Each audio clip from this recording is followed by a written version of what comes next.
नमस्ते बच्चों। आज हम सामान्य विज्ञान में घटक 10 आपदा प्रबंधन इस घटक का अध्ययन करेंगे।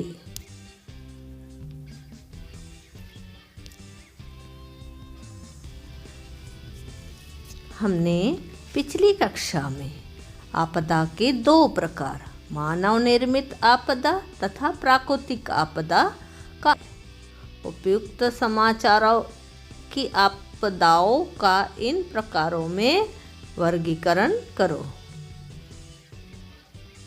कुछ आपदाएं हम टाल सकते हैं तो कुछ आपदाओं के लिए सावधानियां बरतना आवश्यक है।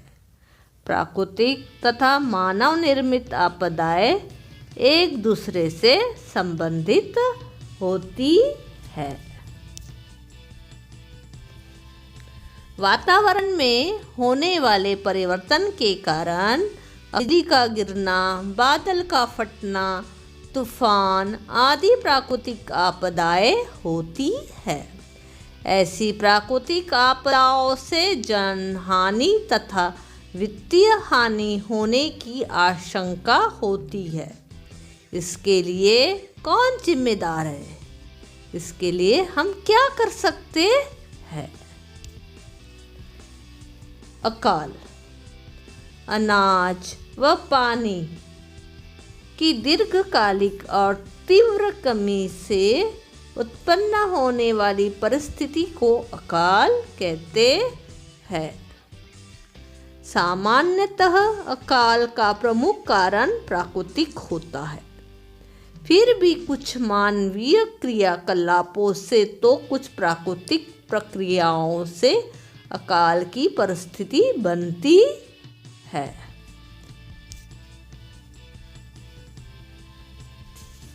अकाल के कारण सूखा, अतिवृष्टि, बाढ़ में फसलों का बह जाना अथवा फसलों का नुकसान होना, तापमान में परिवर्तन, तूफान, ठंडी हवा, कोहरा जैसे पर्यावरण के परिवर्तन, इसी प्रकार फसलों पर कीड़े लगना, रोग लगना, टिड्डे, चूहे और घुस आदि प्राणियों द्वारा होने वाली फसलों को हानि, भूकंप ऐसी प्राकृतिक आपदा आदि अकाल के कुछ कारण है।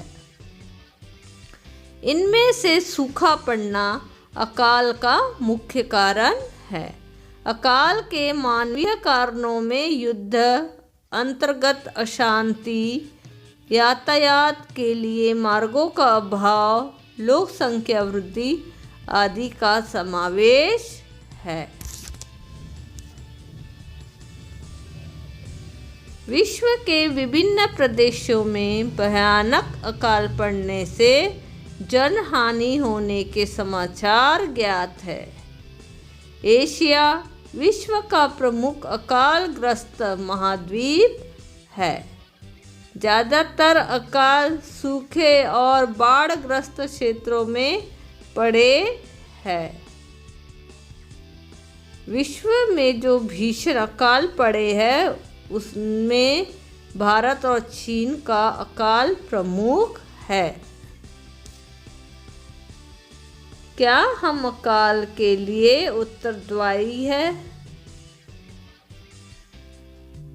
बारिश और जनसंख्या का संतुलन बिगड़ने से पानी का अभाव बढ़ रहा है।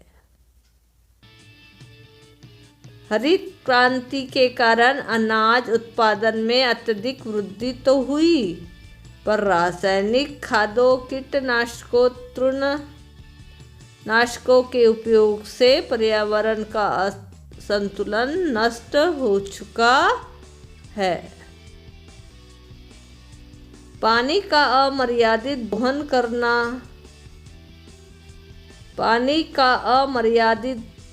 दोहन करना, मिट्टी का क्षरण होना, पानी का दुरुपयोग करना,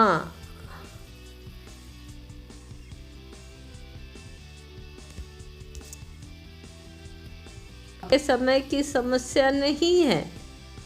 पीने के पानी, भोजन और जानवरों के चारे का अभाव अतीत में भी था। छत्रपति शिवाजी महाराज और छत्रपति शाहू महाराज के कार्यकाल में भी अकाल पर नियंत्रण के लिए अनेक योजनाएं कार्यान्वित की गई थी। उनमें से पानी वितरण और पानी भंडारण योजना आज की परिस्थितियों में भी आदर्श है। आने वाले संकटों और आपदाओं का सामना करने के लिए तुम भी ऐसी योजनाएं तैयार कर सकते हो जो केवल तुम्हारे जीवन के लिए नहीं अपितु समाज के लिए भी उपयोगी साबित हो सकती है। औरंगाबाद में मलिक अंबर ने पीने के पानी के लिए नहर योजना कार्यान्वित की। वह आज भी अस्तित्व में है। अकाल की तीव्रता कम करने के लिए हम क्या कर सकते हैं? पहला, पानी का योजनाबद्ध उपयोग तथा पुनः उपयोग करना। दूसरा, स्थानीय स्तर पर जल संधारण के लिए योजना बनाना।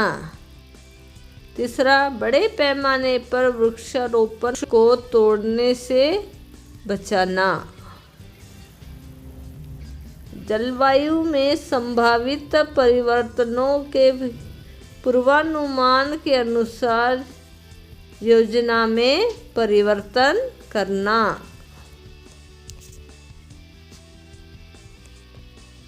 नहीं अकाल नहीं मिट्टी का शरण, अब हम कहेंगे वृक्षारोपण।